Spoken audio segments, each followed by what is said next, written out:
Baik.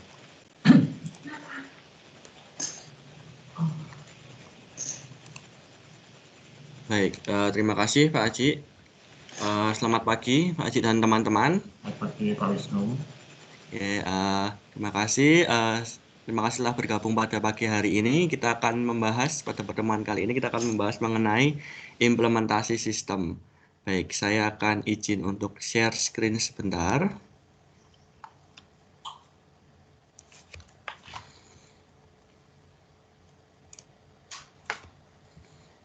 Oke, di sini saya mencoba untuk membuat PPT gitu yang saya persiapkan gitu ya. Nah, untuk pertemuan kali ini kita akan membahas mengenai implementasi sistem. Wah, nggak terasa nih ya, kita akhirnya udah sampai ke implementasi sistem gitu ya. Nah, kalau misalnya kita berbicara gitu ya mengenai implementasi sistem dalam siklus SDLC ini gitu ya, apa System Development Life Cycle ini, kalau saya boleh bicara mengenai implementasi ini, saya rasa ini merupakan satu fase yang membutuhkan waktu yang lama, dan saya rasa ini selain membutuhkan waktu yang lama, ini juga membutuhkan biaya yang cukup banyak gitu teman-teman. Karena kalau misalnya teman-teman masih ingat waktu pertama kali awal-awal kita pertemuan gitu ya, saya pernah bercerita atau sharing sebelum saya melanjutkan studi mungkin ya, saya pernah bekerja di eh, satu perusahaan di Jogja waktu itu ya, setelah saya resign dari Kudus gitu ya. Salah satu perusahaan di Jogja waktu itu saya masuk itu tengah proses berjalan adalah menerapkan atau sedang mengimplementasikan sistem baru gitu. Nah, ketika saya masuk pertama kali waktu itu prosesnya sudah berjalan gitu ya, sudah berjalan, dan itu sebenarnya sudah berjalan lama gitu. Tetapi eh, proses ini ya masih stuck di situ-situ saja gitu. Nah, ada apa nih permasalahannya gitu kan ya teman-teman. Nah, ketika saya masuk sebelum saya masuk gitu ya, sewaktu mencari tahu gitu ya, waktu masalah coding, testing dan sebagainya, nanti kita bicarakan di belakang. Itu tim itu tidak langsung terjun ke lapangan gitu, dan akhirnya ketika saya masuk, saya dicoba diterjunkan di satu lapangan untuk sebagai ya istilahnya sampel gitu ya, mencoba sistem yang baru ini bagaimana. Nah, kalau masih teman-teman ingat gitu ya, kemarin saya pernah menunjukkan foto ya, ada beberapa tumpukan gitu ya, bisa dibilang seperti tumpukan invoice, PO dan sebagainya yang itu eh, sangat banyak gitu ya teman-teman. Nah, itu sebenarnya adalah salah satu hal di mana implementasi sistem yang dilakukan, yang berjalan di perusahaan tersebut itu tidak berjalan sebagaimana mestinya. Gitu. Karena seharusnya kalau misalnya implementasi sistem itu berjalan, seharusnya kertas-kertas gitu ya, itu nggak mungkin sebanyak itu, karena nanti akhirnya harusnya paperless seperti itu. Tapi kok masih banyak seperti itu. Nah, akhirnya ketika masuk, gitu ya, saya masuk tahu dan sebagainya, lalu melakukan testing dan sebagainya, akhirnya ditemukanlah eh, permasalahan. Ya. Ketika permasalahan sudah diidentifikasikan, akhirnya eh, kami mencoba gitu ya, tim di holding itu mencoba untuk menyempurnakan lah istilahnya seperti itu sistem yang sebenarnya ini sudah berjalan.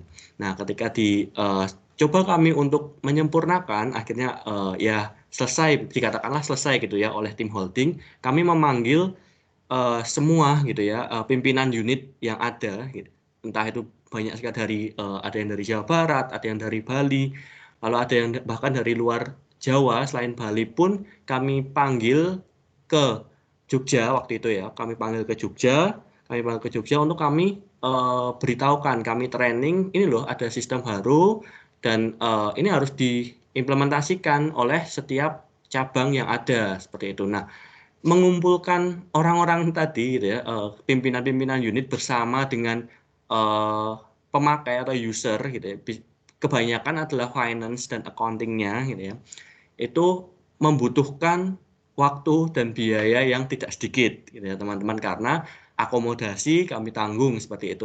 Lalu nanti di training pun kita kan tidak cuma hanya training, nanti ada konsumsi dan sebagainya. Nah, oleh karena itu kenapa kalau saya boleh mengatakan dalam fase ini adalah fase yang ya cukup memakan waktu ya yang cukup panjang dan memakan biaya yang cukup panjang. Nah, nanti bisa terjadi kita sudah menghabiskan waktu yang banyak, menghabiskan biaya yang banyak, bisa terjadi implementasi sistem yang kita lakukan ini gagal. Wah, kalau seperti itu kan nanti eh, istilahnya wah percuma dong kita mengeluarkan biaya dan sebagainya. Nah, itu yang kalau saya boleh berbicara mengenai satu fase mengenai implementasi ini. Nah, kita lanjut. Sebenarnya apa sih tujuan dari implementasi sistem ini gitu ya? Nah, di sini adalah mengubah spesifikasi final sistem fisik ke dalam perangkat lunak yang dapat diandalkan gitu ya. Lalu mendokumentasikan pekerjaan yang telah dilakukan, menyediakan menu bantuan bagi pengguna saat ini dan masa datang gitu ya. Lalu ada beberapa kegiatan utama ya. Nah, ada coding, testing, installation, documentation, training, dan support. Nah, itu nanti kita akan membahasnya satu persatu gitu ya. Mungkin kita langsung saja membahas dalam proses yang pertama gitu ya. Ini langsung 3 itu proses coding, pengujian, testing, dan instalasi.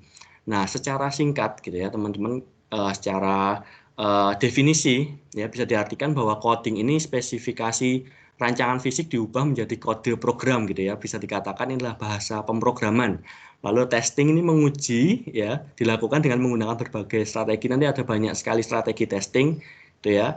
Lalu yang terakhir adalah instalasi. Ini adalah sistem yang saat ini digunakan oleh sistem baru itu nanti akan digantikan oleh sistem baru gitu ya teman-teman. Nah, kalau misalnya teman-teman masih ingat juga gitu, waktu itu saya juga sempat sharing ketika ini tadi kalau contoh pertama kan saya bekerja di setelah saya resign dari Kudus ya. Nah, ini adalah saya contohkan lagi kalau teman-teman masih ingat ketika saya masih bekerja di Kudus. Nah, dalam contoh saya waktu itu, ya, jadi saya kan kalau di Kudus waktu itu sebagai staf kalkulasi ya teman-teman. Jadi saya menghitung karena di sana adalah membuat kertas uang gitu ya. Saya menghitung kebutuhan trade gitu ya. Kalau teman-teman masih ingat, trade itu adalah benang ya, benang yang ada di uang 100.000 atau 50.000 ya, itu ada benang. Nah, itu adalah namanya trade. Nah, untuk menghitung trade ini gitu ya, dari sebelum saya masuk hingga saya masuk dan diajarkan, ini dihitung secara manual gitu. Padahal saya menyadari kemampuan diri saya sendiri untuk menghitung matematis gitu ya. Saya merasa kurang gitu. Jadi saya nggak pede nih gitu. Ketika saya diminta untuk menghitung kebutuhan trade ini.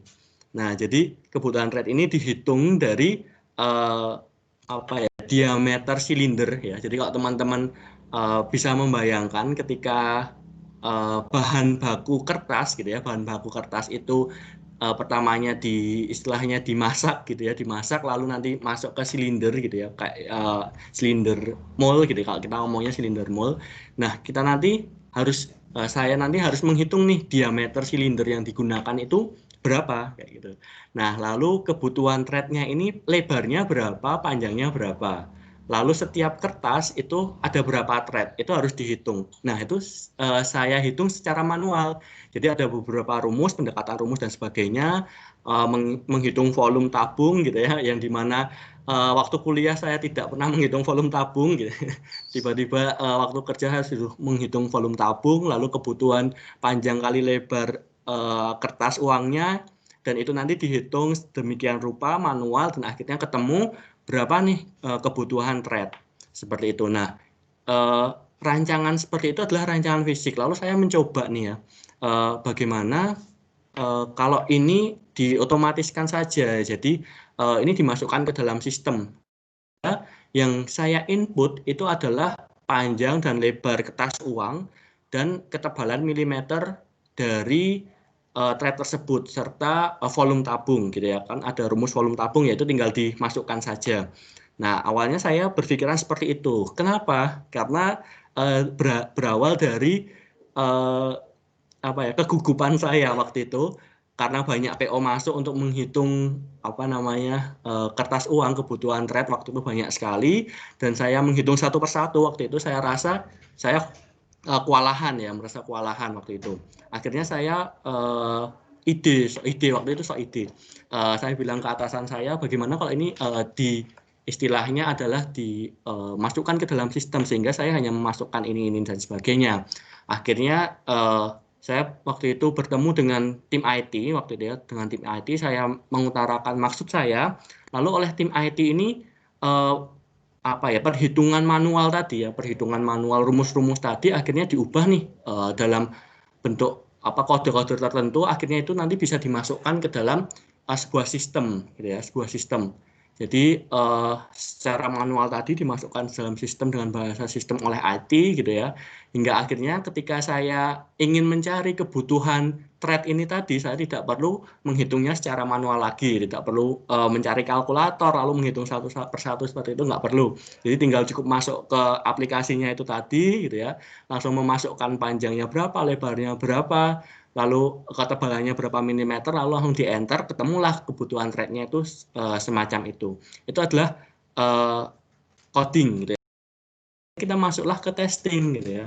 Nah, ketika sudah selesai, sudah jadi, awal yang dilakukan adalah menguji nih, benar nggak rumus yang dimasukkan ini benar nggak sesuai tidak gitu ya. Awalnya saya yang menguji dengan sederhana gitu ya.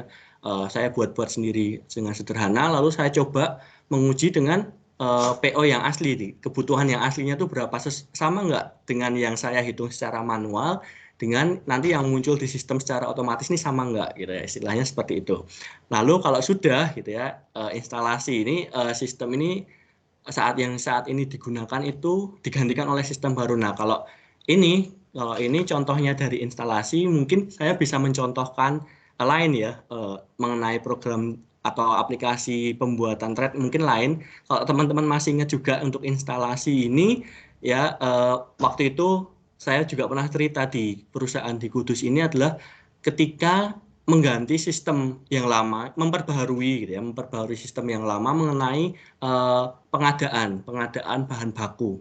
Ya, jadi ada kelolosan sistem di mana eh, setiap unit yang meminta bahan baku itu tanpa otorisasi seperti itu. Nah, instalasi ini adalah sistem yang baru, ada pergantian gitu ya. Itu nanti akan menggantikan sistem yang lama, itulah instalasi. Nanti kita bahas lebih lanjut di belakang. Ya, itu jadi mengenai coding, testing, dan instalasi. Ya, teman-teman, intinya seperti itu. Nah, tadi kan berarti ini udah kita masuk ke tiga kegiatan utama awal gitu ya. Ada coding, testing, instalasi. Nah, kita masuklah ke tiga kegiatan yang selanjutnya adalah dokumentasi, training, dan support. Nah, jadi proses dokumentasi, training, dan support gitu ya, dukungan untuk pengguna atau user gitu. Nah, di sini proses dokumentasi sendiri gitu ya. Jadi ketika sudah pertama sudah coding gitu ya, diubah menjadi bahasa pemrograman, lalu di testing, lalu ada instalasi gitu ya. Lalu yang selanjutnya adalah proses pendokumentasian sistem gitu ya, proses pendokumentasian sistem, pelatihan, dan dukungan untuk pengguna. Jadi ini adalah proses gitu. Jadi di sini saya poin pertama ada dua audiens pengguna dokumentasi final gitu ya. Ini ada personalia, sistem informasi personel yang akan menjaga sistem tersebut gitu ya, yang akan menjaga bagaimana berjalannya, lalu ada komplain-komplain atau tidak gitu. Sebenarnya ada dua hal yang istilahnya bertanggung jawab atas sistem itu. Itu yang pertama adalah dia gitu yang bertugas sebagai menjaga istilahnya seperti itu sistem selama dia digunakan, selama sistem itu digunakan. Lalu yang kedua adalah orang-orang yang akan menggunakan sistem dalam kegiatannya sehari-hari gitu ya. Jadi semisalnya adalah bagian finance dan accounting gitu pasti akan mendapatkan satu sistem modul finance dan accounting gitu ya. Jadi ada sistem yang namanya modul finance dan accounting ya, nanti karyawan atau orang-orang yang bekerja sebagai staff finance accounting ini ya itu nanti yang harus bertanggung jawab pada modul atau sistem yang ia gunakan. Itu adalah dua hal yang bertanggung jawab atas sistem tersebut. Lalu yang selanjutnya adalah pelatihan gitu ya. Pelatihan itu adalah bisa dilakukan training gitu ya, dilakukan training karena yang tadi implementasi sistem bisa jadi ini adalah sistem yang baru atau sistem yang akan menggantikan sistem yang lama gitu ya. Ini makanya perlu dilakukan pelatihan nih. Kenapa? Karena pastinya ada sedikit perubahan gitu kan ya dalam sistem, atau mungkin kalau ini sistem baru yang awalnya manual gitu jadi dilakukan pekerjaan dilakukan dengan sistem gitu kan, perlu juga yang namanya pelatihan. Seperti tadi saya contohkan pelatihan di perusahaan yang di Jogja tadi yang kami memanggil pimpinan unit dan staff finance dan accountingnya, kami melakukan pelatihan selama beberapa hari gitu ya, memperkenalkan ada sistem baru dan harus diimplementasikan di setiap cabang. Nah, itu adalah satu tahap atau kegiatan yang dinamakan dengan pelatihan. Lalu selanjutnya adalah testing gitu ya. Jadi testing perangkat lunak aplikasi. Jadi setelah pelatihan sudah dilakukan gitu ya teman-teman, ada proses dokumentasi pelatihan dan training. Ya itu tadi adalah 6 kegiatan utama nih dalam kegiatan implementasi sistem gitu ya. Nah, lalu kita masuklah ke testing gitu ya. Tadi kan ada banyak gitu ya. Kita lihat pengujian dilakukan dengan menggunakan berbagai strategi gitu ya. Pengujian dapat dilakukan secara paralel dan coding, nah, seperti itu. Nah, kita misalnya masuk ke dalam testing dulu nih, ya kita akan membahas mengenai testing. Tadi kalau coding ya kita sudah punya bayangan lah ya, coding itu seperti apa. Nah, kalau testing ini sebenarnya kalau teman-teman membaca di buku ada beberapa atau dicontohkan gitu ya beberapa strategi nih yang bisa dilakukan ketika kita melakukan testing gitu ya. Nah, di sini bisa dilakukan dengan master rencana uji gitu ya. Lalu selama tahap perencanaan, lalu pengujian ini dilakukan selama pelaksanaan itu juga bisa gitu ya. Lalu rencana uji ini memberikan atau meningkatkan komunikasi antara semua pihak yang terlibat dalam pengujiannya. Jadi untuk melakukan testing setelah di coding selesai, kita testing. Testing ini bisa dilakukan ketika setelah sudah selesai nih di coding gitu ya. Awal seperti saya yang lakukan, saya coba nih dengan contoh-contoh data-data sederhana, misalnya seperti itu kebutuhan thread-nya tadi berapa dan sebagainya, itu saya bisa gunakan. Lalu saya coba masuk ke saya cek nih dengan perhitungan saya yang manual gitu ya, dengan data yang sebenarnya, lalu saya hitung dengan sistem apakah sama gitu ya. Nah, itu bisa dilakukan yang pertama. Lalu bisa juga ini dilakukan selama pelaksanaan gitu ya. Selama pelaksanaan berlangsung saya juga bisa melakukan testing. Jadi karena itu nanti yang menggunakan hanya saya gitu ya untuk aplikasi apa namanya sistem kebutuhan trade ini tadi yang menggunakan hanya saya. Nah, saya di pelaksanaan saya mungkin bisa explore gitu ya. Seperti contohnya biasanya teman-teman kalau semisalnya kebutuhan gitu ya, kebutuhan trade di awal biasanya yang paling banyak apa ya ribet bisa dikatakan konsumen yang paling ribet itu adalah kalau kami bilang dari India gitu ya, karena India ini spesifikasi awal sampai udah berjalan itu sering banget ganti-ganti gitu ya. Misalnya kebutuhan trade-nya berapa di awal tiba-tiba ganti, lalu masuk berapa periode ganti dan kami harus memenuhi dong karena kami udah sepakat gitu ya dengan menerima tender yang diberikan. Nah, ketika saya menggunakan sistem itu di awal mungkin gampang gitu ya, memasukkan data awal mungkin nggak ada masalah ya karena di awal. Tetapi kalau waktu berjalannya waktu tiba-tiba ada penggantian spesifikasi. Nah, apa yang harus saya lakukan gitu? Padahal itu nanti sudah masuk gitu ya. Jadi apa yang saya buat kebutuhan trade ini nanti akan masuk ke sistem kalkulasi gitu ya, sistemnya kalkulasi. Jadi sistem kalkulasi ini tidak hanya akan menghitung semua biaya gitu ya. Jadi ada banyak banget biaya spesifikasi biaya yang diperlukan gitu ya akan ditransfer ke situ. Lalu setelah itu dari kebutuhan trade ini tadi selain ditransfer ke bagian kalkulasi atau sistem kalkulasi, sistem trade ini juga akan ditransfer ke bagian produksi gitu ya, karena produksi harus tahu nih kebutuhannya berapa.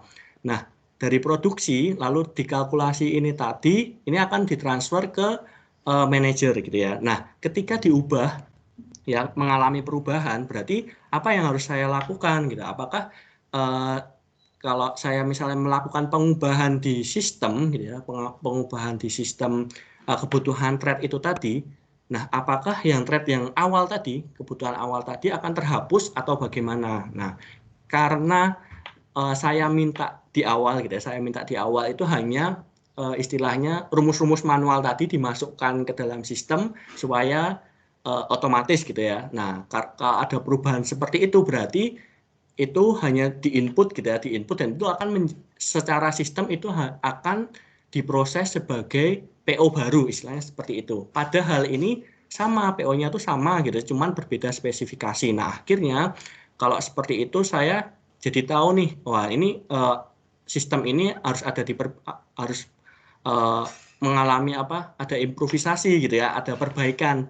Jangan sampai ini kan masih sama ya PO sama, tetapi cuman beda spesifikasi. Nah, akhirnya saya minta bagaimana saya bisa recall lagi gitu ya, apa minta data perhitungan yang pertama, spesifikasi yang pertama saya recall lagi, lalu saya ubah. Nah, tetapi ketika saya ubah, historinya itu masih ada. Nah, saya minta kepada sistem untuk membuatkan sistem yang seperti itu. Nah, itu adalah testing itu bisa dilakukan juga gitu ya selama uh, pelaksanaan berlangsung. Oleh karena itu, gitu ya, ini akan memberikan meningkatkan komunikasi gitu antara semua pihak gitu, antara saya yang menggunakan sistem kebutuhan thread itu tadi, lalu dari sistem dari teman-teman dari IT dan teman-teman dari produksi gitu ya. Jadi ada saling komunikasi.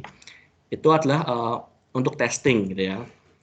Nah, sebenarnya ada banyak macam apa ya strategi atau langkah-langkah yang bisa digunakan dalam melakukan pengujian ini, gitu ya. Salah satunya kalau di sini saya menuliskan ada manual gitu ya, manual dan otomatisasi, lalu statik gitu ya dan dinamik. Nanti secara definisi mungkin teman-teman bisa membacanya di buku gitu ya.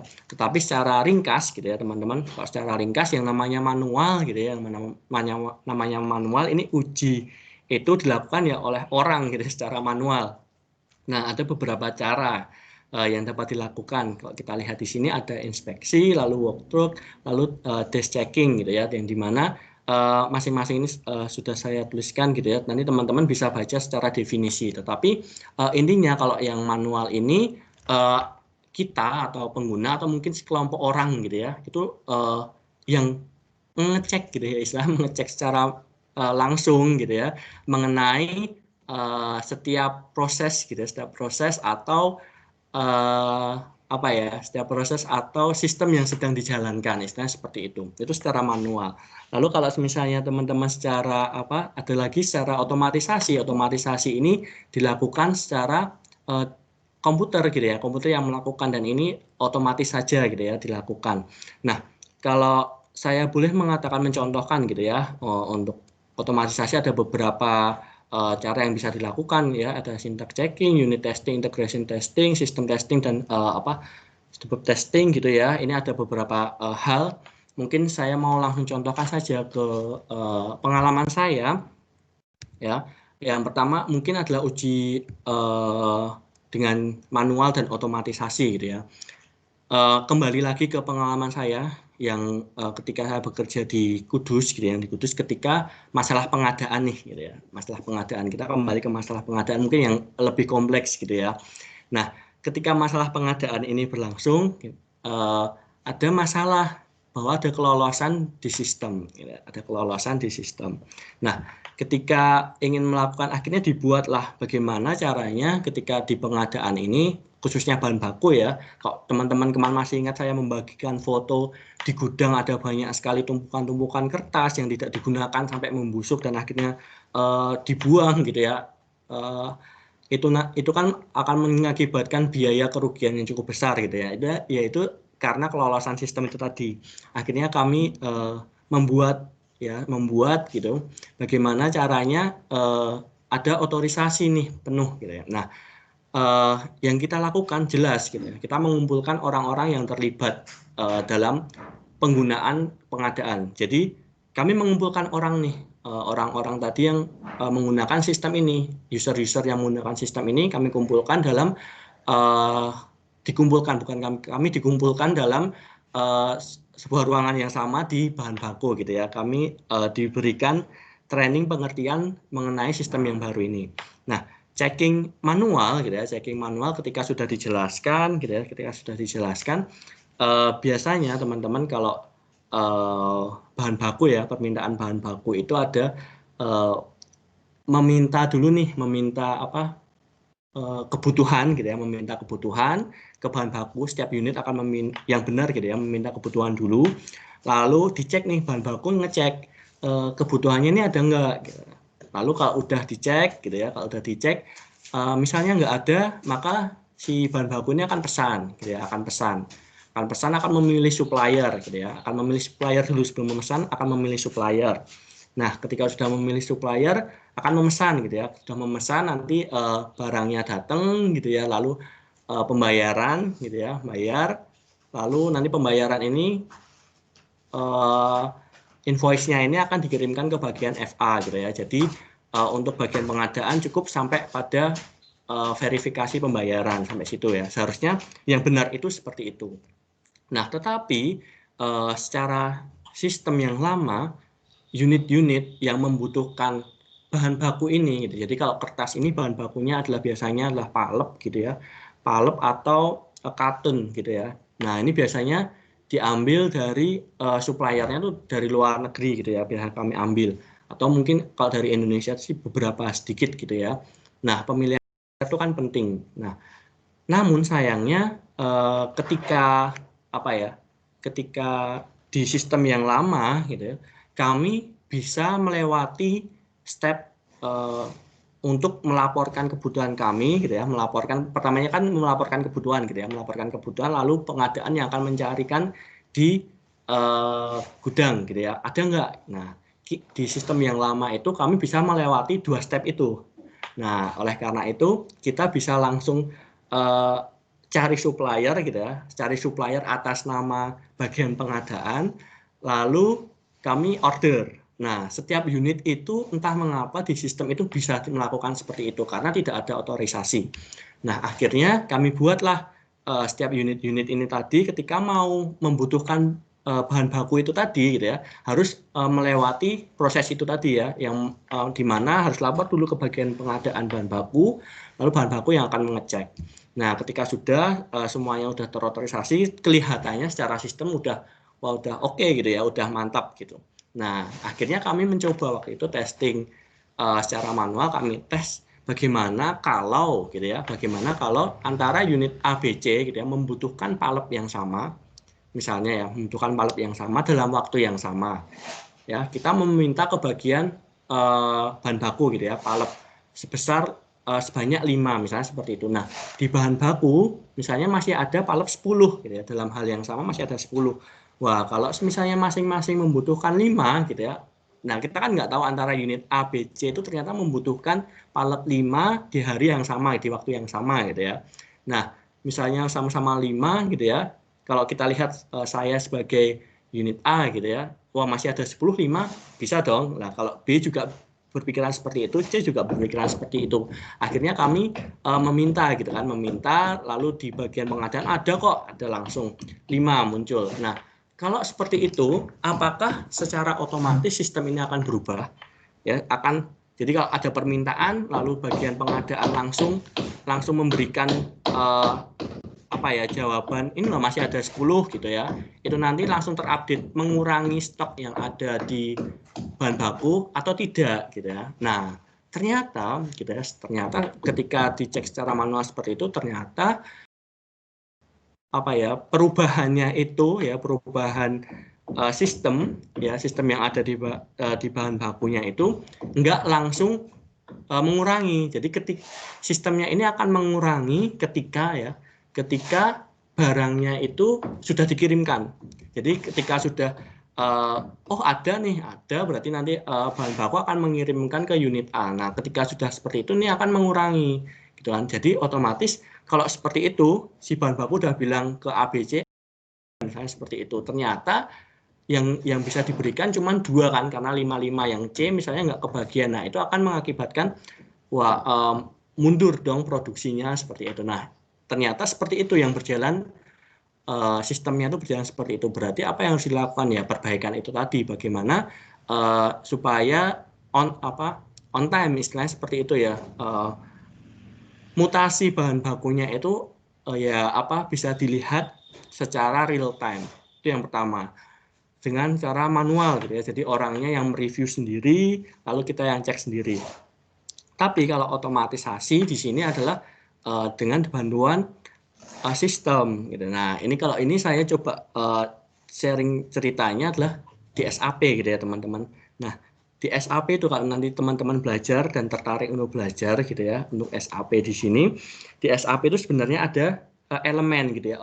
Kalau di SAP itu menyebutkannya adalah organizational element atau organizational structure gitu ya. Yang di awal itu ada klien gitu ya, di paling atas itu adalah klien, lalu ada controlling area gitu, lalu ada company code. Nanti apa itu nanti bisa teman-teman akan teman-teman pelajari ketika ambil SAP gitu ya. Nah, sedikit gambaran ketika klien di sini adalah misalnya dia ini merupakan apa ya, the highest level of element organization gitu. Jadi paling tinggi. Jadi kalau misalnya Astra ya ini Astra klien tuh Astranya gitu ya, Astra internasionalnya gitu, Astra grupnya gitu. Itu adalah klien. Lalu kalau misalnya semakin ke bawah dari sistem semakin ke bawah, turun ke bawah itu adalah controlling area. Kalau controlling area di sini itu dibedakan dari currency atau mata uang. Jadi kalau misalnya ada perusahaan yang ada di Indonesia atau di Singapura misalnya seperti itu, mata uangnya kan berbeda gitu ya, maka sistemnya pun juga akan berbeda. Nah, lalu turun ke bawah lagi ini adalah company code gitu ya. Company code itu biasanya berkaitan dengan masalah financing gitu ya, financing antara yang di Indonesia sama di Singapura kalau tadi contoh. Nah, kalau pengujian otomatisasi ini tadi teman-teman di SAP gitu ya, dengan bantuan program dengan menjalankan itu akan dicek nih dari atas, dari klien, dari organizational structure dari atas, nanti akan turun, akan cek ke bawah ke controlling area, lalu ke company code, lalu langsung ke bawah sampailah ke position, sampai bagian bawah itu akan dicek secara istilahnya secara bersama satu persatu, lalu secara bersamaan juga, lalu integrasinya bagaimana itu akan dicek secara otomatis dalam SAP. Itu adalah contoh dari teknik pengujian otomatisasi gitu ya. Nah, mungkin sampai sini dulu teman-teman, ada yang mau ditanyakan?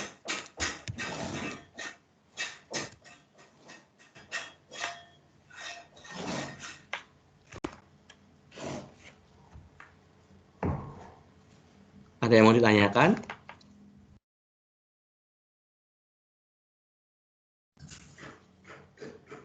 Oke, jika tidak saya belum ya. Oke, jika tidak saya lanjutkan. Jadi saya ulangi lagi ya, ada 6 gitu ya. Kalau kita lihat ada 6 kegiatan utama: coding, testing, installation, documentation, training, dan support gitu ya. Jadi kita sudah membahas coding, kita sudah membahas tahu gitu ya. Lalu testing ada beberapa strategi atau langkah yang bisa dilakukan secara manual atau otomatisasi gitu ya.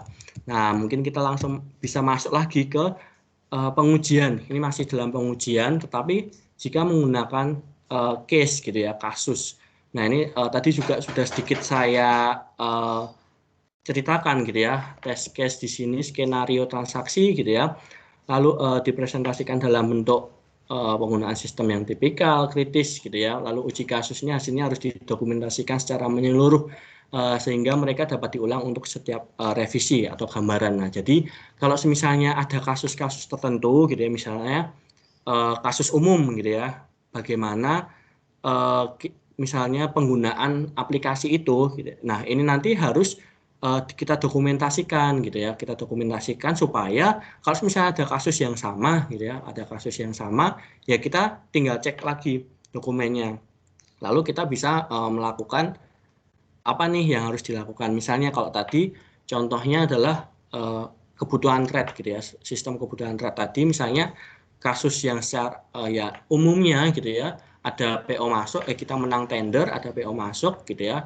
kita lihat kebutuhan trade-nya berapa, kita hitung, ya udah selesai, kita enter, masuklah ke bagian dikirim ke bagian produksi gitu ya, itu selesai kasus yang pertama. Tetapi bagaimana ketika kalau misalnya seperti India tadi yang tiba-tiba sering mengubah spesifikasi, nah lalu akhirnya apa nih yang harus dilakukan gitu kan, akhirnya ada lagi menggunakan sistem yang kita bisa merecall gitu ya, merecall perhitungan yang awal tadi gitu ya, kita ganti lalu tetap ada historinya. Nah, bagaimana caranya itu tadi, itu juga harus didokumentasikan supaya nanti ketika lupa, tiba-tiba lupa atau ada user pengguna lain gitu ya yang apa ya istilahnya menghadapi masalah yang sama, yaitu nanti bisa membuka dokumentasi yang sudah ada. Itu adalah pengujian kasus gitu ya. Nah, biasanya pengujian kasus ini gitu ya, ini dikembangkan oleh para analis gitu ya. Lalu ini dibuat oleh programmer. Ini tadi sebagai contoh tadi karena saya yang sederhana adalah kebutuhan thread itu tadi ya, karena saya ada masalah seperti ini, saya larinya ya ke bagian programmer, ke IT. Ini bagaimana ya kalau bisa nggak saya minta tolong untuk dibuatkan nih, saya merecall itu tadi, lalu nanti historinya itu kelihatan. Jadi tidak hanya masukin rumus saja gitu, seolah-olah masukin kebutuhan gitu ya dari rumus yang udah di set, lalu tinggal di enter seolah-olah nggak seperti itu, bisa nggak gitu ya. Biasanya ini nanti dikembangkan oleh para analis gitu ya. Lalu di sini membuat pemisah personal gitu antara yang membuat program dan yang menguji program. Ya ini supaya menjamin objektivitas aja gitu ya. Supaya ya kalau misalnya beda gitu ya yang antara apa membuat program sama yang akan menguji, pasti kalau yang menguji ini kan sebenarnya nggak tahu nih program yang dibuat itu seperti apa gitu ya. Maka dia pasti akan menguji apa yang ada gitu ya, apa yang kasus yang ada gitu ya. Tapi kalau misalnya yang nguji adalah pembuat program, nah yang buat program kan tahu ya mungkin celah-celahnya itu di mana. Lalu dia mungkin merasa, wah ini udah programnya udah clear lah, udah bagus. Nah, oleh karena itu harus ada pemisahan nih antara yang membuat program sama yang menguji program. Itu adalah untuk pengujian kasus gitu ya, ada kasus. Nah, lalu yang selanjutnya adalah ini user acceptance testing gitu ya. Jadi si pengguna ini ketika ada apa ya software baru gitu atau sistem baru, dia menerima enggak gitu ya. Setelah dia menerima enggak atas sistem yang ada ini gitu ya. Jadi pengguna ini yang sebenarnya ya user yang sebenarnya ini menguji sistem informasi secara lengkap gitu ya. Jadi kalau misalnya contoh tadi ada yang saya contohkan di perusahaan di Jogja gitu ya, yang di Jogja gitu ya. Nanti kan akhirnya yang menggunakan adalah bagian finance dan accounting di setiap cabang gitu ya. Lalu dan pimpinan cabang gitu ya. Jadi ketika kami menjelaskan melakukan training gitu ya, selain kami jelaskan secara teori dulu gitu ya, secara teori lalu kami berikan gitu ya sistemnya gitu nanti dicoba. Nah, nanti user ini yang akan mencoba secara lengkap nih gitu kan. Dia akan mencari tahu gitu ya, dia akan mengguna. Nah, nanti akan dinilai dia merasa bagaimana nih ketika menggunakan sistem yang sudah ditawarkan, apakah dia srek gitu ya, dia menerima atau enggak gitu ya. Ini adalah uji penerimaan pengguna. Dari situ kita bisa tahu apakah sistem yang kita gunakan, sistem yang kita berikan gitu ya, yang baru ini cocok gitu, apakah terlalu sulit, terlalu mudah atau gitu ya, itu nanti akan dinilai saat itu juga gitu ya, saat pengujian ini dilakukan. Gitu. Ini ada beberapa cara yang benar, ada alpha testing, lalu beta testing gitu ya. Kalau alpha testing menggunakan data simulasi saja gitu, kalau beta testing ini menggunakan data yang nyata. Ya, perbedaannya seperti itu. Nah, itu yang adalah penerimaan gitu ya, masalah penerimaan. Nah, sedikit cerita gitu ya teman-teman, sedikit cerita. Ini yang harus juga teman-teman pahami. Jadi ketika kami melakukan pengujian ini ya, user acceptance testing ini di awal waktu training di Jogja gitu, mereka merasa wah oke, tahu gitu ya, bisa memahami seperti itu. Nah, tetapi ketika tiba-tiba sudah selesai masa training dan pulang gitu ya, masing-masing pulang ke cabangnya, berjalan gitu, sudah berjalan 1 minggu, 2 minggu, tiba-tiba ada beberapa pimpinan unit gitu ya, yang mengabari ke holding kalau, wah ribet gitu ya, tiba-tiba seperti itu. Sistemnya ribet, udah deh ini kami yang pakai kemarin aja. Jadi ngirimnya ke holding itu pakai sistem yang lama gitu ya, sistem yang lama dan seolah-olah tuh holding yang disuruh menginputkan ke sistem yang baru. Nah, itu sangat sangat tidak mengenakan gitu ya, karena ketika training sih udah oke-oke gitu ya. Ya udah sudah terlihat paham, tapi ketika sudah masuk, udah pada pulang gitu ya, ternyata seperti itu akhirnya. Nah, itu yang harus teman-teman waspadai gitu ya. Itu adalah mengenai pengujian penerimaan pengguna. Nah, setelah melakukan pengujian gitu ya, tahap aktivitas kedua tadi, lalu aktivitas ketiga adalah instalasi gitu ya. Instalasi di sini adalah proses pengorganisasian ya, peralihan dari sistem informasi yang sudah berjalan gitu ya, sistem yang lama gitu ya, lalu diubah dengan sistem yang baru. Nah, ada beberapa strategi yang bisa dilakukan dalam kegiatan ini. Yang pertama adalah instalasi langsung gitu ya, lalu paralel, lalu single location gitu ya, lalu berfase. Nah, kita akan membahas satu persatu di sini. 4 strategi itu apa saja. Nah, yang pertama adalah langsung gitu ya, direct gitu. Nah, kalau direct di sini itu kalau ada sistem baru ya, gitu ya, udah launching, ada sistem baru, udah diinstal gitu ya, semua udah diinstal. Nah, sistem lama itu langsung nggak digunakan. Jadi langsung mati lah istilah seperti itu. Langsung kita menggunakan sistem yang baru. Seperti itu pada saat itu juga. Nah, ini tentunya banyak kelemahan loh ya gitu ya. Karena wah, ini udah bener nggak nih sistem yang barunya ini gitu. Nanti jangan-jangan ketika langsung sistem lama udah dimatikan, data-datanya ini udah terintegrasikan belum ke sistem yang baru gitu ya. Jangan-jangan enggak nih gitu kan. Nah, ini kalau saya rasa banyak sekali yang harus teman-teman perhatikan ketika teman-teman masuk ke strategi ini gitu ya, direct langsung gitu ya. Langsung mematikan sistem yang lama. Lalu yang kedua, ini adalah comparison gitu ya, atau paralel gitu ya. Nah, di sini paralel instalasi gitu ya, itu adalah ketika sistem yang lama. Jadi sebenarnya itu ketika udah dilaunching sistem yang baru, sistem yang lama yang sudah berjalan itu sebenarnya tetap berjalan gitu ya, tetap berjalan ketika diinstal. Nah, ada sistem baru tetap berjalan menggunakan dua, jadi beriringan gitu. Sistem yang lama tetap berjalan, sistem barunya tetap berjalan beriringan. Nah, ketika sudah oke, ini udah clear, udah mantap gitu ya. Nah, sistem yang lama ini lama kelamaan itu akan ditinggalkan gitu ya. Terkikis istilahnya seperti itu, terkikis ditinggalkan lama-lama hingga akhirnya sepenuhnya melakukan implementasi sistem baru itu. Itu adalah paralel. Nah, biasanya kebanyakan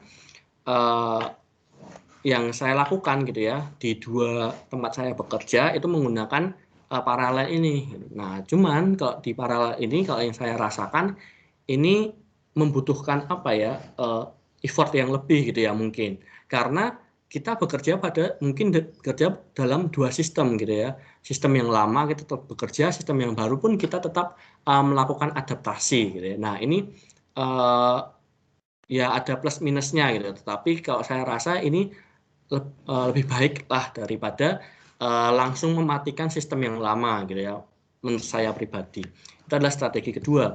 Lalu kalau strategi yang ketiga di sini single location gitu ya. Jadi ini misalnya ada 2 lokasi atau 2 unit. Yang pertama kita lihat sistem informasi yang pertama itu sistemnya ya, sistem lama langsung direct dimatikan ketika install new program gitu ya, new system gitu ya, lalu new systemnya berjalan saat itu juga. Tetapi di satu lokasi gitu ya, kita coba dengan tetap menjalankan sistem yang lama gitu, tetap menjalankan sistem yang lama, lalu ketika diinstal, lalu apa namanya barulah masuk ke menggunakan sistem yang baru. Nah, jika seperti itu kita bisa membandingkan nih gitu. Kalau misalnya organisasi yang besar ada banyak unit, misalnya di unit yang pertama atau lokasi yang pertama, bagaimana kita lihat gitu ya, langsung apa namanya kita ganti gitu ya, langsung diganti di sini, langsung ganti dengan yang baru. Tapi yang di lama gitu, yang lama kita masih backup nih gitu ya. Yang di unit lain kita masih membackup istilahnya seperti itu menggunakan sistem yang sudah berjalan gitu ya, masih backup gitu ya. Yang satu sudah jalan dengan sistem yang baru, ini masih menggunakan lama, istilahnya membackup seperti itu. Oke, kita lihat ternyata yang kalau misalnya yang lokasi pertama sukses gitu ya, sukses ya udah. Lalu yang kedua ngikut nih install program baru menggunakan sistem yang baru langsung gitu ya. Tetapi kalau enggak gitu ketika berjalan yang unit yang satunya yang langsung menggunakan baru, ini mungkin bisa juga yang lama ini bisa melihat gitu ya, bisa saling membackup, istilahnya seperti itu. Ini kalau teman-teman menggunakan strategi yang ketiga. Nah, kalau yang strategi keempat gitu, ini sebenarnya hampir sama gitu ya dengan strategi yang kedua dan ketiga gitu ya. Istilahnya ada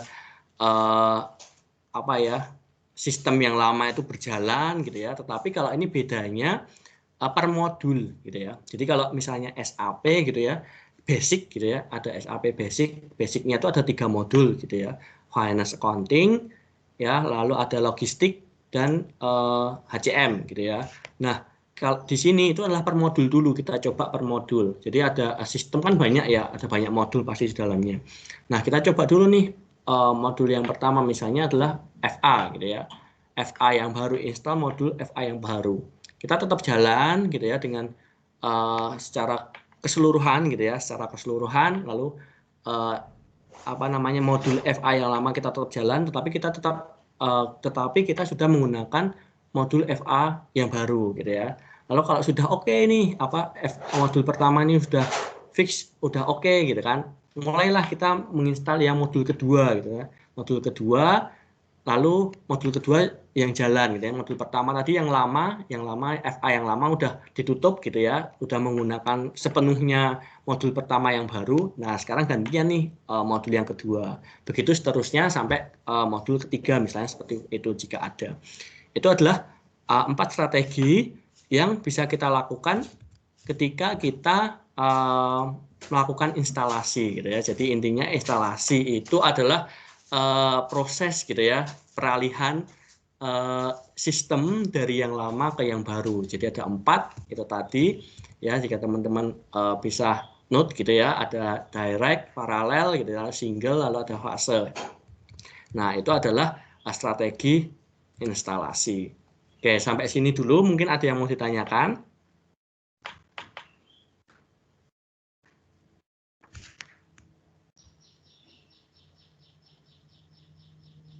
Ada yang mau ditanyakan sebelum kita masuk? Ada yang belum jelas atau ingin didiskusikan dengan Pak Wisnu, silakan. Ya.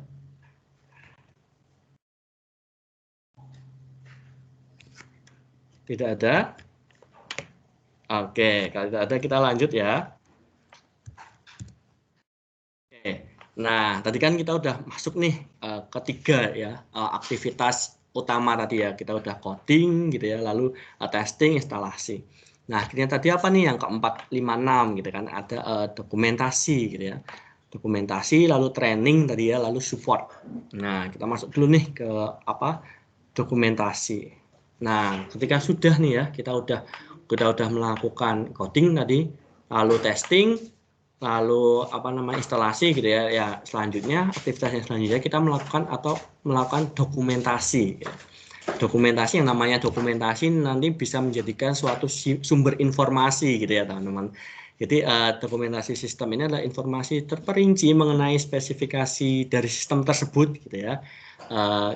Kerjanya bagaimana, lalu fungsinya itu apa saja, lalu ada fitur-fitur apa saja yang ada dalam software atau sistem itu. Nah, itu nanti akan didokumentasikan, harus didokumentasikan gitu ya.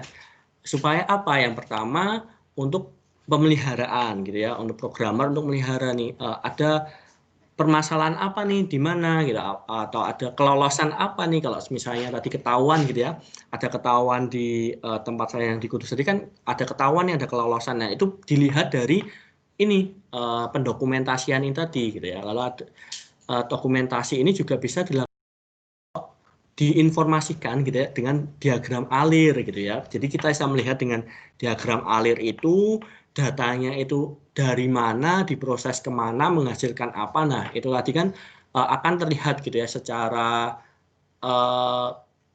secara summary gitu, tersamarikan gitu ya, aktivitasnya itu tersimpulkan gitu dalam diagram alir itu. Nah, sehingga kalau ada diagram alir itu kan tahu nih ada permasalahan di mana nih gitu ya. Misalnya ada di bagian pemrosesan. Wah, ini pemrosesan ini berasal dari data apa gitu ya. Nah, itu nanti bisa ditelusur. Nanti kalau misalnya ada masalah dari pemrosesan di bahan baku gitu ya. Nah, pemrosesan ini nanti akan dikirimkan kemana gitu kan. Nah, di diagram alir itu kan terlihat gitu ya. Nah, itu nanti oleh programmer gitu ya bisa istilahnya di tracing gitu ya, ditelisik lagi nih mau kalau misalnya memperbaiki satu aktivitas itu akan mempengaruhi atau dipengaruhi oleh apa itu akan terlihat gitu ya. Ini adalah pentingnya dokumentasi sistem.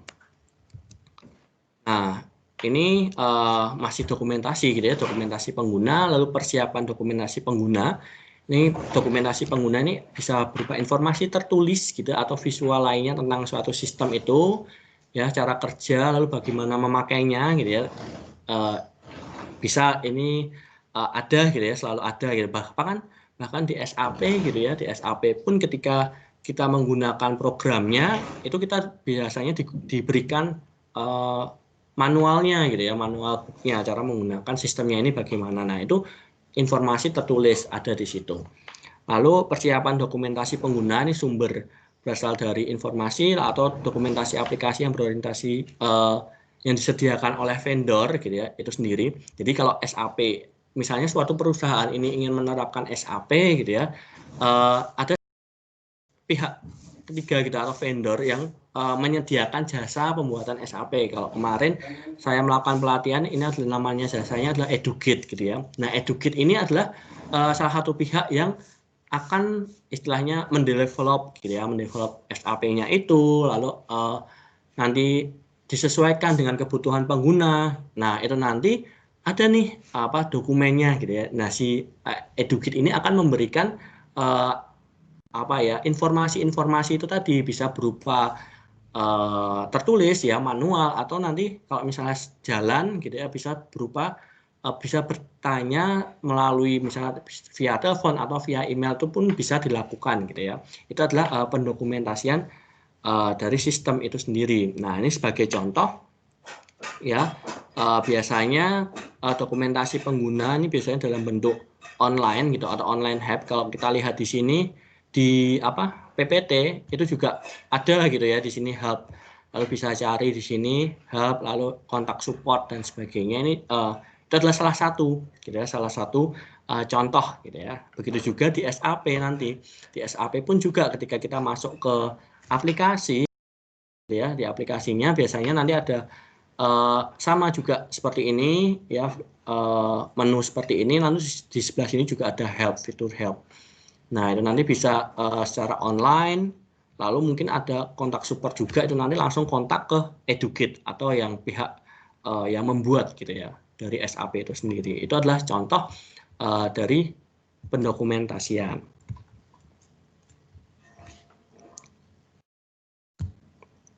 Nah, lalu kalau kita sudah ya tentang pendokumentasian, kalau misalnya kita ada bingung apa gitu ya, kita ingin mencari tahu apa gitu ya, butuh informasi apa, kita masuk ke situ ya fitur help.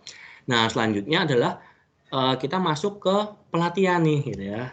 Nah, pelatihan ini yang paling penting gitu ya, karena ini nanti kita harus melatih pengguna itu supaya terampil nih menggunakan sistem yang sudah atau yang akan kita terapkan gitu ya. Nah, ini ada beberapa topik potensial gitu ya ketika melakukan pelatihan seperti kami yang di Jogja itu memanggil pimpinan cabang gitu dan stafnya FA ke Jogja gitu untuk melakukan pelatihannya adalah mengenai penggunaan sistemnya itu sendiri bagaimana, lalu konsepnya itu bagaimana nih secara umum gitu ya, lalu dari konsep organisasi, lalu manajemen sistemnya itu bagaimana, itu nanti kami berikan gitu ya di awal gitu sebagai istilahnya pengetahuan awal dulu nih gitu ya. Barulah nanti kalau sudah sama kita menyatukan persepsi gitu ya bahwa ini penting, intinya kita mau paperless gitu ya, lalu kita mau menghindari kecurangan gitu supaya tidak ada fraud.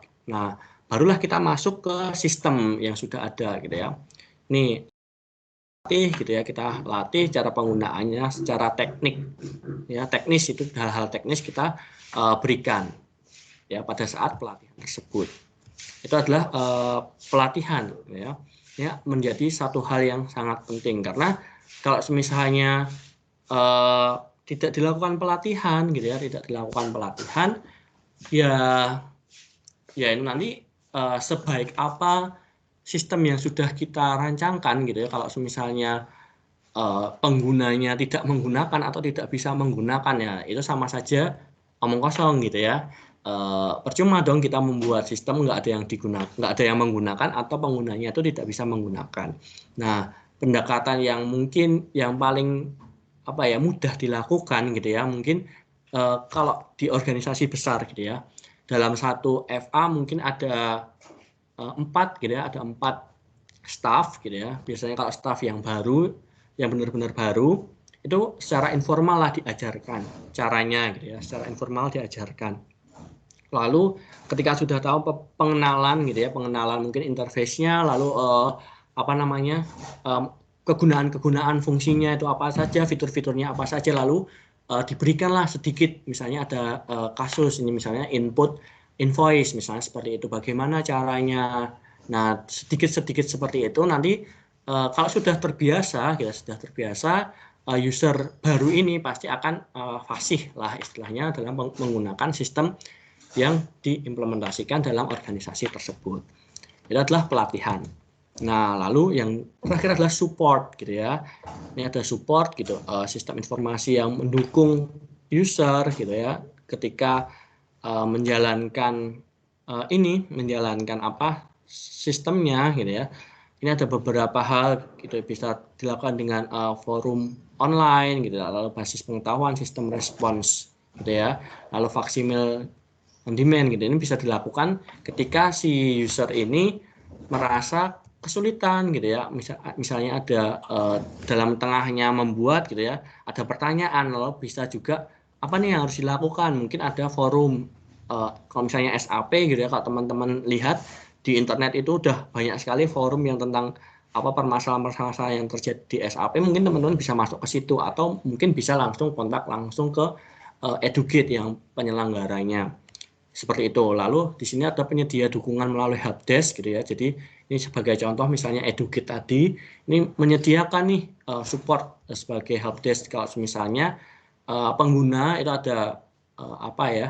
Ada permasalahan, ada pertanyaan apa tentang SAP yang dijalankan di perusahaannya, ini bisa bertanya kepada Educate gitu ya. Sehingga gitu ya, sehingga orang yang ditanyai ini gitu ya atau Educate dari orang Educate ini harus memiliki keahlian teknis dong gitu ya. Lalu karena ya pasti nanti bertanyanya atau user ini bertanyanya tentang hal-hal teknis gitu. Misalnya apa pelunasan gitu ya, pelunasan loh kok nggak muncul ya pajaknya gitu misalnya seperti itu, gimana gitu kan. Nah, itu kan adalah hal-hal teknis gitu ya. Kalau misalnya yang ditanya nggak tahu, waduh di mana ya pajaknya, itu kan nanti tidak menyelesaikan masalah. Sehingga yang dibutuhkan adalah yang pertama adalah orang yang memiliki pengetahuan gitu ya tentang permasalahan yang ditemui. Lalu yang kedua adalah personal yang terampil gitu ya.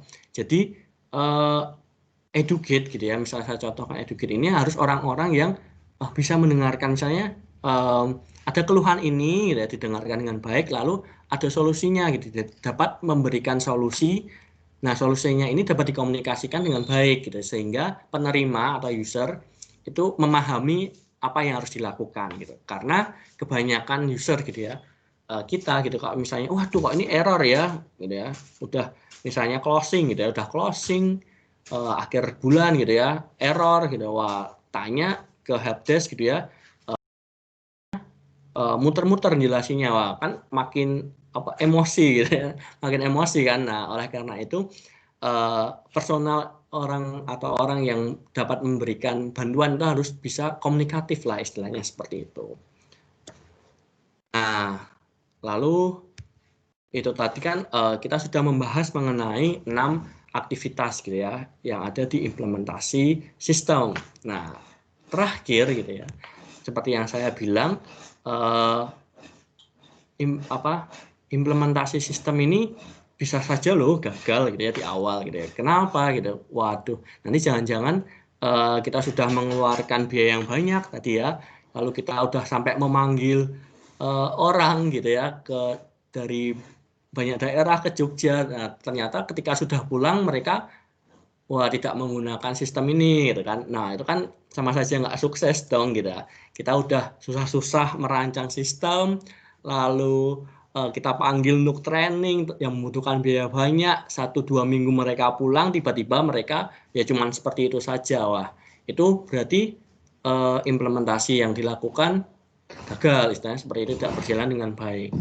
Nah, sehingga untuk mengukur yang paling penting gitu ya, apakah sistem tersebut akan digunakan gitu ya. Kalau misalnya digunakan ya good gitu ya, berarti implementasinya apa namanya dilakukan dengan baik. Seperti contohnya kalau yang di Kudus tadi, sejauh yang saya tahu gitu ya, implementasinya tuh sistemnya itu dilakukan dengan baik karena yang masalah pengadaan tadi itu sudah nggak ada lagi kelolosan gitu ya. Bahkan ketika saya masih sharing gitu ya dengan manajer saya mengatakan bahwa sekarang di tempat sana gitu ya, tempat kami gudang gitu ya, gudang itu sudah kosong gitu ya. Wah, lalu gudangnya banyak gitu ya, gudang yang banyak itu sekarang kan menyewa ya, di sana ada beberapa gudang yang menyewa itu udah berhenti, udah nggak disewa, udah nggak digunakan. Jadi gudang itu cuman sebagai istilahnya tempat transit seperti itu. Nah, itu salah satu kesuksesan nih dari implementasi itu tadi. Nah, tetapi berbeda hal ketika yang di Jogja gitu ya. Ternyata yaitu tadi cabang seperti itu ya kan, lalu penagihan gitu ya, invoice, lalu dari PO invoice gitu, itu hanya dilakukan ya apa adanya gitu ya, yang awalnya harusnya semua secara sistem gitu ya, secara sistem, entah banyak sekali alasan, apapun pasti ada alasan, ribet dan sebagainya gitu ya, akhirnya mereka tetap menggunakan manual yang berupa kertas itu gitu ya, berupa kertas itu, dan di akhir sistemnya itu cuma digunakan sebagai input saja gitu ya. Nah, itu kalau saya rasa gitu ya, ya implementasinya itu tidak berjalan dengan benar gitu ya. Itu adalah pengukur paling penting. Nah, faktor utamanya apa sih gitu ya? Faktor utamanya itu apa gitu. Di sini ada beberapa hal gitu ya. Kita bisa lihat di sini adalah pengguna gitu ya. Pengguna sebagai kunci utama. Nah, penggunanya sendiri bagaimana gitu? Apakah semangat menggunakan sistem itu atau ya ogah-ogahan gitu ya. Nah, kalau seperti itu ya ogah-ogahan, ya udah nggak mungkin deh sistem yang udah kita rancang, kita melakukan pelatihan dan sebagainya berjalan dengan baik, itu nggak mungkin terjadi gitu ya. Lalu karakteristik dari sistem itu sendiri bagaimana? Apakah mudah dipahami ataukah sulit gitu ya? Oleh karena itu tadi ketika pelatihan kita mengadakan sedikit survei gitu ya, bagaimana sistemnya gitu kan, mudah nggak, apa ada kesulitan apa enggak gitu kan. Nah, di dalam pelatihan sih iya aja gitu kan, tapi ketika sudah pulang, waduh, nah itu juga harus diperhatikan. Lalu demografi pengguna gitu kan, ini juga sangat penting gitu, demografinya bagaimana nih, apakah uh, pimpinan unitnya nih bagaimana, tipe orangnya yang seperti apa, apakah mungkin sudah sepuh gitu ya, mungkin berbeda gitu ya semangatnya antara yang mungkin yang muda yang ingin belajar gitu ya, itu mungkin akan berbeda semangatnya, sehingga ini juga akan mempengaruhi. Lalu dukungan organisasi itu sendiri bagaimana gitu ya, lalu kinerja dan kepuasan, ini adalah faktor-faktor utama gitu ya, faktor-faktor utama yang mempengaruhi apakah implementasi yang dilakukan di perusahaan itu berjalan dengan sukses atau tidak. Seperti itu. Nah, kalau sudah nih gitu ya, kalau sudah yang terakhir nih, sebenarnya akhir gitu, sudah selesai dari awal gitu ya, mungkin ya, dari rencana sistemnya itu tadi sudah selesai diimplementasikan, akhirnya kita menutup proyek gitu ya. Sudah selesai nih, sudah berhasil seperti itu. Kalau sebagai contoh, yang di Kudus gitu ya udah selesai, sistem di pengadaan udah selesai, biasanya kami melakukan evaluasi gitu ya, tim-tim yang terlibat langsung dalam pembuatan itu kita evaluasi bagaimana nih gitu kan, kasus-kasusnya di awal seperti apa ya, kita evaluasi itu semua. Lalu pemberitahuan kepada semua pihak yang terkena dampak gitu, yang mungkin terkena dampak dari sistem yang dilakukan gitu ya. Lalu perpindahan ke mode operasi dan pemeliharaan itu kita beritahukan, ini loh ada sistem yang sudah launching, sudah bisa digunakan. Nah, semua orang harus tahu gitu ya, supaya jangan sampai ada satu orang yang menggunakan sistem baru, tapi satu orang tetap menggunakan sistem lama karena nggak tahu nih bahwa ada sistem yang baru. Jangan sampai seperti itu. Lalu melakukan review gitu ya, pasca proyek. Dilakukan review, lalu yang terakhir adalah menutup kontrak gitu ya. Ini kalau misalnya educate gitu ya, contohnya ada educate gitu ya, sudah selesai, sudah sesuai dengan SAP yang dibutuhkan oleh karakteristik perusahaannya gitu ya. Kalau sudah sesuai ya udah selesai gitu. Ini selanjutnya tinggal supporting saja educate-nya untuk perusahaan tersebut. Oke, mungkin seperti itu teman-teman materi kita pada pagi hari ini. Mungkin ada yang mau ditanyakan terlebih dahulu. Silahkan.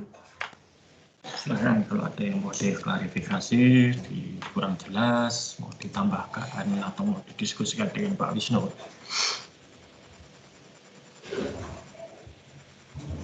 Silahkan teman-teman. Nggak pada tidur kan ya? Masih pagi nih Pak Haji soalnya. Mungkin nanti tadi malam nonton sepak bola ya bisa. Wah. Untuk saya belum ada, Pak. Oke. Oke, teman-teman yang lain? Cukup jelas? Oke, terima kasih. Oke, mungkin jika tidak ada, mungkin Pak Haji mau menambahkan sesuatu? Oke, terima kasih Pak Wisnu. Ya, tadi Pak Wisnu sudah memberikan penjelasan yang lengkap mengenai kamera saya bermasalah. Baik, penjelasan yang lengkap mengenai implementasi sistem. Nah, saya akan sedikit menyampaikan gitu pengalaman pribadi gitu ya, masalah yang sering terjadi pada implementasi sistem. Nah, sebagai konteks, kalau Pak Wisnu tadi cerita itu adalah dari sisi lebih banyak dari sisi Pak Wisnu sebagai pengguna yang aktif itu ikut terlibat dan itu bagus ya. Nah, sekarang yang akan saya sampaikan itu adalah dari sisi si developer, pembuat. Ini ada pengalaman pribadi saya dan ini contoh itu kan harus ada yang positif dan negatif ya. Nah, Pak Wisnu itu contohnya nadanya positif gitu. Kalau saya ini contohnya nadanya negatif gitu, karena bermasalah. Oke, saya akan share sebentar. Oke, ya. Nah, ini. Jadi yang akan saya share ini adalah contoh masalah di dalam implementasi. Ya. Nah, ini yang saya alami dulu di Photographer.net.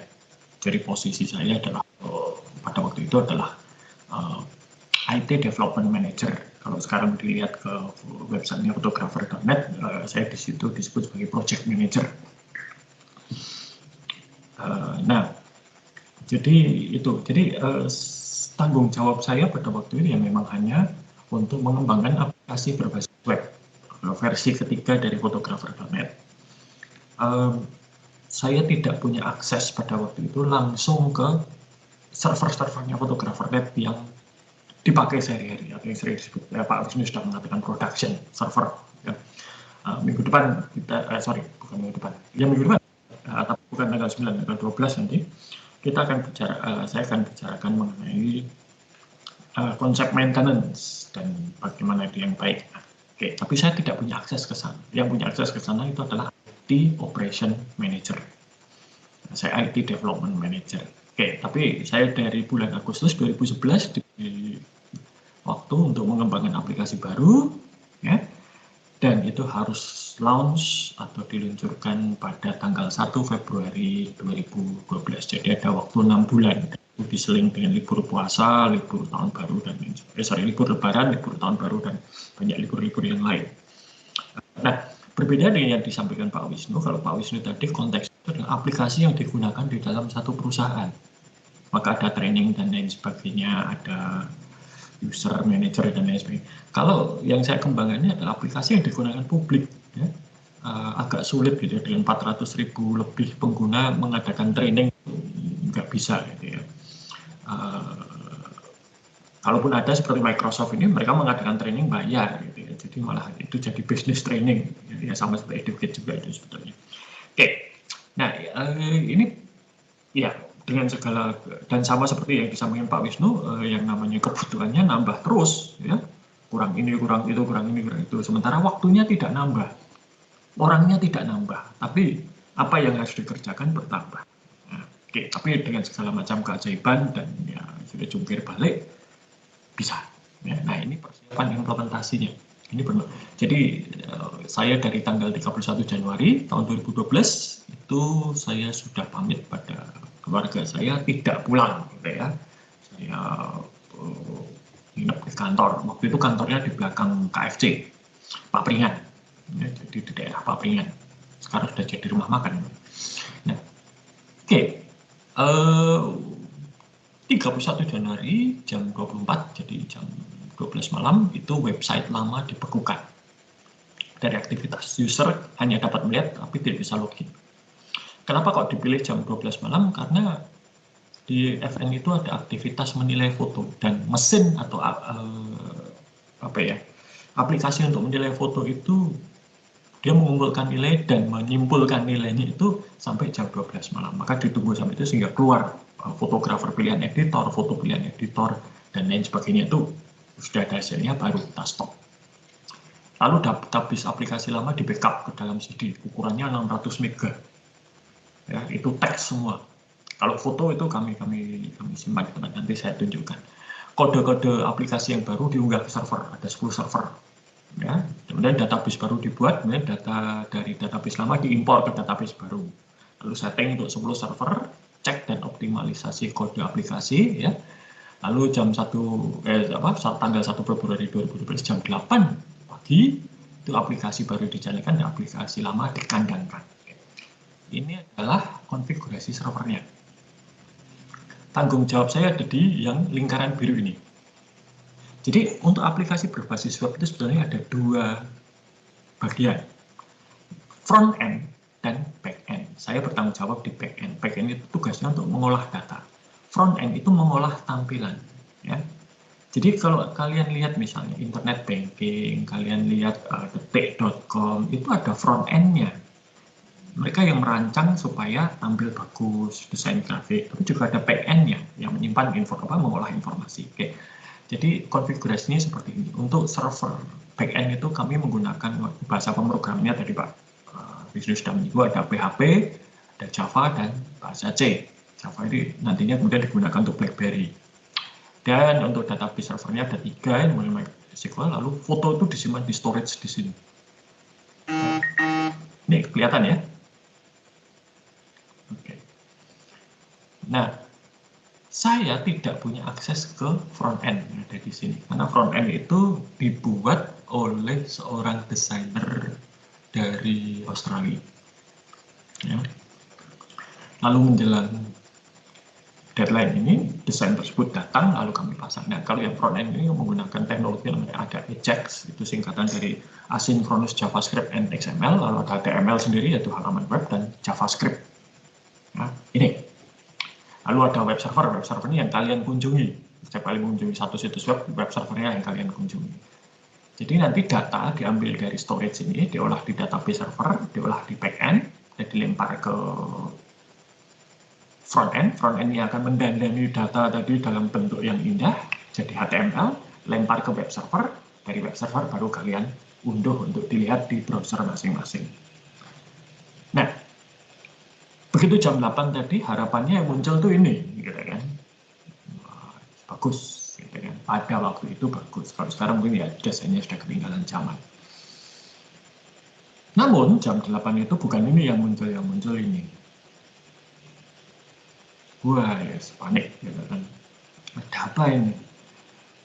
Saya setengah mati panik. Kenapa? Karena ketika di server yang saya gunakan, jadi saya diberi server, ya bukan server sih, sebenarnya itu ada 4 komputer biasa yang dijadikan server.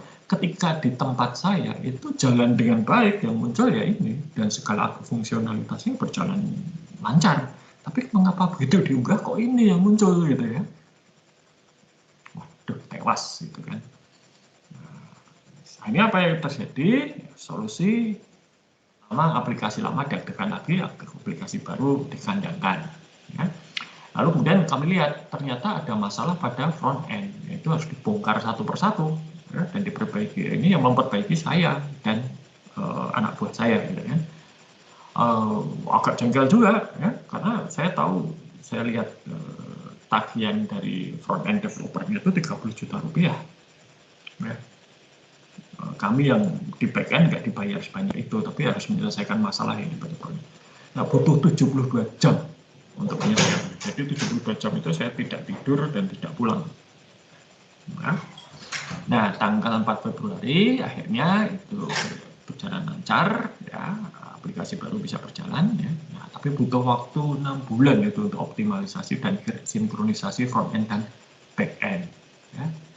Dan butuh 6 bulan juga untuk membereskan bug dan permasalahan yang dihadapi user. Kalau seperti Pak Wisnu tadi, user kan bisa, kalau di training user nanti bisa tanya ke teman, dan kali ini nggak bisa tanya kepada helpdesk yang ada di kami. Helpdesknya siapa ya? Saya juga, gitu kan. Itu ceritanya terkait dengan contoh masalah yang muncul di implementasi. Dan kalau kalian bisa melihat tadi dari yang saya ceritakan, Pak Wisnu tadi mengatakan kalau implementasi itu yang paling berisiko kan yang direct, ya, langsung, gitu kan. Dan itulah yang terjadi. Jadi kami menggunakan direct. Sebetulnya saya sudah protes. Saya ingin seperti yang Pak Wisnu tadi sampaikan, paralel, ya. Waktu itu argumen yang saya gunakan, Kaskus itu menggunakan paralel. Ya. Tapi ya karena pertimbangan bisnis, tanggal 1 Februari itu para pemasang iklan sudah dijanjikan sesuatu yang baru, ya, maka tanggal 1 Februari harus dijalankan apapun yang terjadi, ya, karena pemasang iklan sudah taken kontrak. Nah, itu yang menjadi hambatan, gitu, ya. Itu 72 jam tidak tidur itu luar biasa, ya. Jalan itu rasanya udah nggak menapak tanah, gitu, ya. Ya, tapi itu resiko, gitu, ya. Dan itu bisa dihindari, gitu, ya. Tapi nanti itu materi untuk minggu depan saja, karena itu terkait nanti dengan maintenance dan juga konsep mengenai pemisahan tugas antara pembuat sistem dan pengelola sistem. Itu saja Pak Wisnu. Monggo kalau ada pertanyaan dari teman-teman mahasiswa. Oke. Terima kasih Pak Aci. Wah, keren sekali. Ya enggak juga sih. 72 ya, kalau sekarang jam tidak tidur, sekarang, Pak. Ya, terpaksa. Keren. Oke, teman-teman mungkin ada yang ingin ditanyakan? Oh ya, sambil menunggu ini ada satu pengumuman, ya. Tanggal 9 Desember itu sudah dinyatakan sebagai libur nasional, maka kita juga libur. Dan universitas sudah memutuskan kita untuk hari tanggal 9 itu kuliah kita diganti menjadi tanggal 12, yaitu hari Sabtu. Maka ya kita kuliah hari Sabtu nanti dengan terpaksa, ya. Kemudian untuk sementara ini belum ada tugas dulu, tetapi kelompok saya minta untuk membuat rencana implementasi dan rencana maintenance. Kedua komponen ini akan menjadi bagian dari laporan akhir, dan laporan akhir itu nanti akan dikumpulkan pada saat ujian tengah semester sebagai gantinya ujian tengah semester, ya, sama seperti ketika ujian akhir semester, ya, sama seperti pada saat ujian tengah semester. Jadi ujian akhir nanti itu mengumpulkan laporan kelompok yang lengkap. Monggo Pak Wisnu. Oke, baik. Terima kasih Pak Aci. Bagaimana teman-teman? Ada yang ingin ditanyakan mengenai tugas, atau mungkin ada yang menanyakan mengenai materi hari ini? Silahkan, kita masih ada waktu. Atau sudah cukup jelas? Hening sekali Pak. Ya, mungkin banyak sekali yang harus dikerjakan. Ya, bagaimana teman-teman? Atau sudah cukup? Oke. Oke, terima kasih. Oke, baik. Saya rasa tidak aja Pak Haji, sudah teman-teman mungkin cukup, gitu ya teman-teman. Jika tidak ada pertanyaan, mungkin sekian ya pertemuan kita hari ini, pembahasan kita hari ini. Ya, terima kasih teman-teman sudah bergabung pada pertemuan kita hari ini. Kita persiapkan tugas akhir. Nah, lalu persiapkan juga untuk ujian akhir teman-teman. Gitu. Kita masih bertemu lagi satu pertemuan ya, berarti Pak Aji, untuk mata kuliah ini, gitu ya teman-teman. Oke, siap. Itu mungkin kita cukupkan pertemuan hari ini. Terima kasih teman-teman atas perhatiannya. Terima kasih Pak Aji sudah menambahkan. Sama-sama Wisnu, terima kasih juga. Terima kasih, baik. Sekian, terima kasih teman-teman. Sampai jumpa minggu depan. Terima kasih. Terima kasih Pak Aji.